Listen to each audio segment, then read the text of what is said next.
Good afternoon. Thank you for attending Police Headquarters. My name is Constable Carolyn DeClute, and I'm here today to introduce Chief Mark Saunders.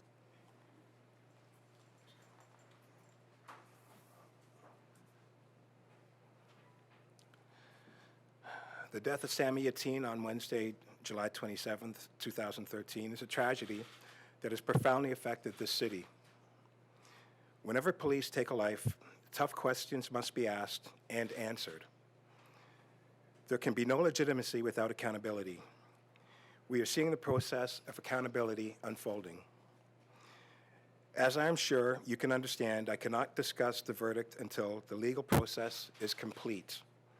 What I can do is explain how the Toronto Police Service, as a result of this tragedy, has examined in the smallest detail, with the assistance of distinguished outside experts, the way in which we as a force, the way in which we use force, the way in which we respond to people in crisis, our procedures, our training, our supervision, and the tools we provide our officers, with the goal of no death, no injuries. The power police officers have come with enormous responsibility to use it wisely. In return, officers are entitled to the best training, supervision, and equipment. I promise today that while I believe we have made significant strides with implementing the recommendations of the Akibuchi report and recent inquiries, we have only begun. We will continue to score the world for ideas, programs, approaches, and techniques that can provide additional protection for those in need. We, along with those who work with the mental health community, have much work to do to provide greater supports, care and facilities for those in crisis, so they get the help they need when they need it. A society that fails to provide those supports fails in its responsibility to care for those who may be unable to care for themselves. This is enormously important work. I promise my full support, along with the full support of the Toronto Police Service, to work with government, the mental health community, and whoever else can help to ensure that those in crisis get the assistance they need. They deserve nothing less. I'll take some questions. Chief Saunders, how does this case affect the general issue of public trust in policing, especially that now we do have a conviction? Well, public trust is something that we always do take serious as law enforcement. The trial speaks for itself. The case is over. He was put before a jury, and we have to wait until the whole process is done. There's still quite a bit of time ahead of us before this issue is dealt with. Chief, you say that you can't comment on the verdict, but your comments make it sound as though you believe something went wrong that night in terms of training, in terms of Constable Forcillo's actions. Can you speak to that? No, that's not what I said, and that's not what I've inferred. What I'm saying is, we as a police service, one of the things that we have to do is we need to look at how do we respond to people in crisis. And that's something that we've been taking quite seriously over the years. But over the past couple of years, we've been really aggressive with looking at some of the things that we have to do. I just came back from a seminar, and it was on how to reintegrate the judicial system dealing with people in crisis. There needs to be a government of whole in order to do this properly. We do over 23,000 calls a year, just in the city of Toronto alone.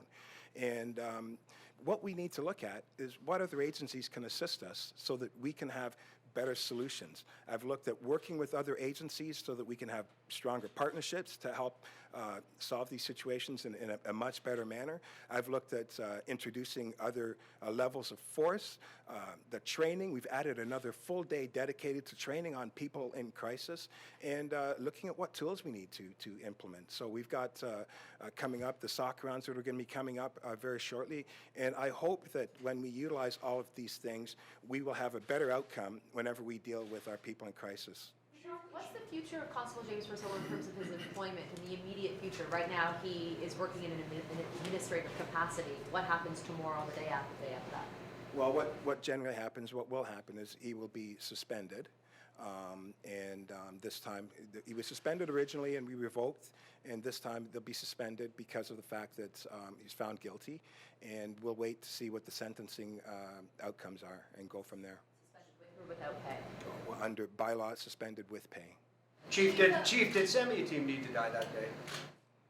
Listen, this has been something, as I said, it happened in 2013, and I think one of the things from law enforcement that we need to do is we need to look at our training a lot better. We need to look at better solutions. And the go forward is exactly that. That is what we've done, and that's what we will continue to do.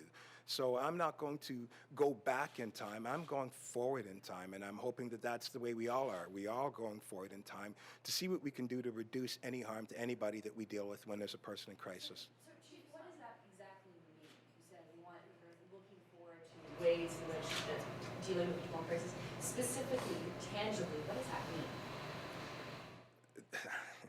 I thought I gave some tangible answers there.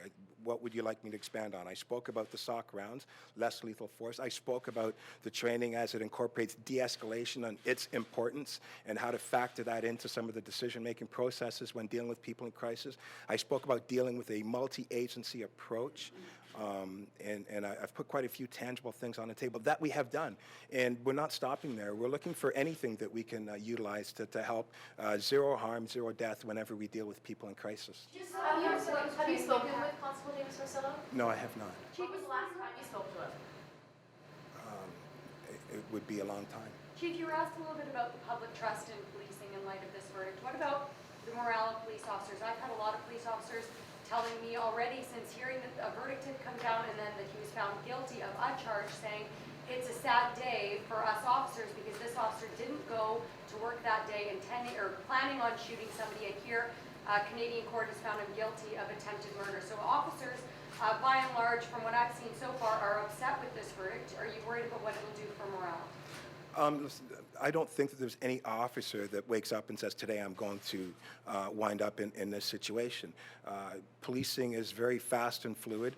And I also believe that our officers go to work on a day-to-day basis and they do the right thing for the right reasons. Now, there's an onus for us to make sure that we provide our officers with the right training, with the right tools, and also introduce a host of other agencies to assist us in dealing with this. So by and large, I believe the men and women are going to deal with the calls that are put before them. They're going to do it in a professional way. They're going to understand accountability. And I think that by and large, we're going to be okay. What would you say to your officers today who are having those concerns? Will you give them a message, or will you be sending them a message? Well, the message would be that they have our full support. They have command's full support if they're doing the right thing for the right reasons. And we also want to look at the training and to make sure that we've got it right. We are aggressively looking at ways to see what we can do to improve their skills and abilities so that we can have successful outcomes each and every time we do this, a multitude of times every single year. Chief Forcillo has a criminal conviction. His days as a Toronto police officer are over, correct? He doesn't have a conviction. He's being found guilty. Right. So now we wait for the sentencing and then we move from there. There's a process. But and he's been found guilty. You Police asked officer me the again. question. Let me finish the question. And then right now they're looking towards a stay and they're looking for appeals. So let's wait until the very end and then we can enter in that discussion. But this is far too premature in time to have that dialogue. What do you want to say with an appeal? Will he keep his job for now? Well, we see what the outcomes are of the appeal and then we'll go from there. What do you want to say to Sammy Ateen's family?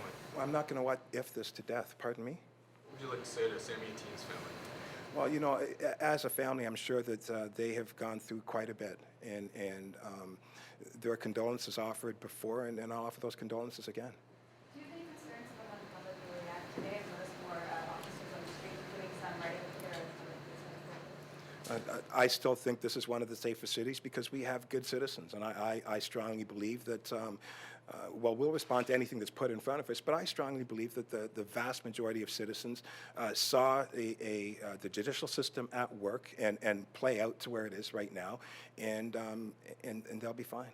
Chief, the police union just talked today about how they're already receiving calls from members who are concerned about how this will impact the legitimacy of how they do their job. They're all concerned. What do you say to that? What do you say when you say legitimacy? That was their words, not mine, about the guilty verdict on the attempted murder charge. They're concerned about now. This is what the union is saying when their officers go out to do their job, about whether or not they should be pulling out their weapons, about the way their own training is. They're expressing concern about that. The Well, message from Mike McCormack, I've- just in keeping with this, is that this verdict sends a chilling message to officers. Okay, listen, I strongly believe, and what we will have happen is we do this on a regular basis. We deal with thousands of calls of people in crisis every single month of the year, and we do it professionally. We do it with the proper dignity and respect, and we incorporate the training that we have and we provide, and I believe the officers will still do that. Should the police force have stepped in earlier when it found that Officer Forcillo had been doing this done frequently? Should you have done something before it got to this place? Well, I'm not going to talk about these points until, like I said, everything is over with. There's still a judicial system that is taking effect. It's going to take some time before I can start talking on technical points like that. Can you speak to the sergeant who tasered Sammy Yatim after, I believe that the police service had said that they wouldn't talk about it until this trial was over, but what has happened with that officer, and what's the police service think about the fact that he used his taser? And here we are again, and as I've said, Tamara, this isn't over yet. Everyone thinks that this is over today. It's not over yet. We've got a long way to go before this whole thing is over. Specific questions that brought up by this case in terms of training, like the fact that officers are apparently trained to, survive and win, and that pulling out a gun is a form of de-escalation. Are those specific questions brought up by this case being looked at and reviewed, and any changes specifically to this case in that kind of training coming?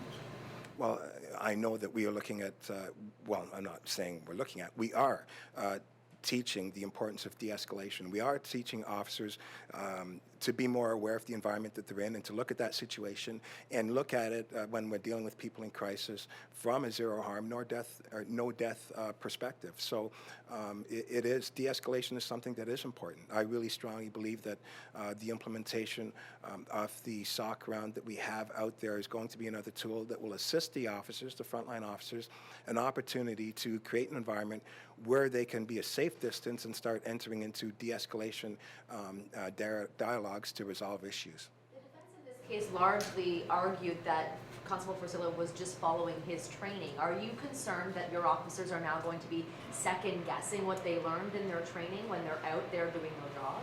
Well, I can't comment on what the evidence was and what they said, but I can tell you that we have aggressively looked at our training. I've looked at the training syllabus when it deals with people in crisis. I like the training that is provided. It does really talk on de-escalation and allowing officers to have another element of how to descale situations.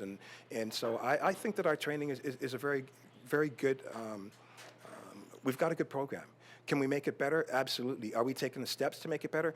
Absolutely. Did Forcillo fall through the cracks with the training then? I'm not going to get into that. If the training is fine, what can you say about what happened that night then? Well, like I said, this case is still before the courts, so I'm not going to comment on that at this point in time.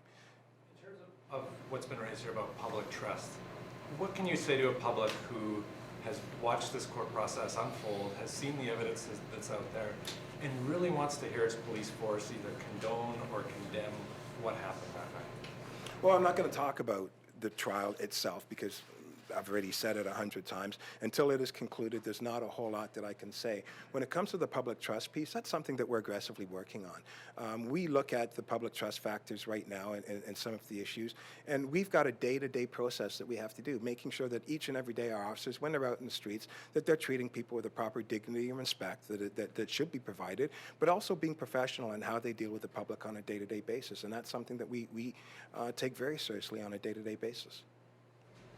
Are there any other officers that are facing disciplinary action in this case? This trial is one element that has been looked at, and I'm not sure what you're asking. We're basically going to wait to see exactly what the final outcome of this trial is before we go any further on anything else.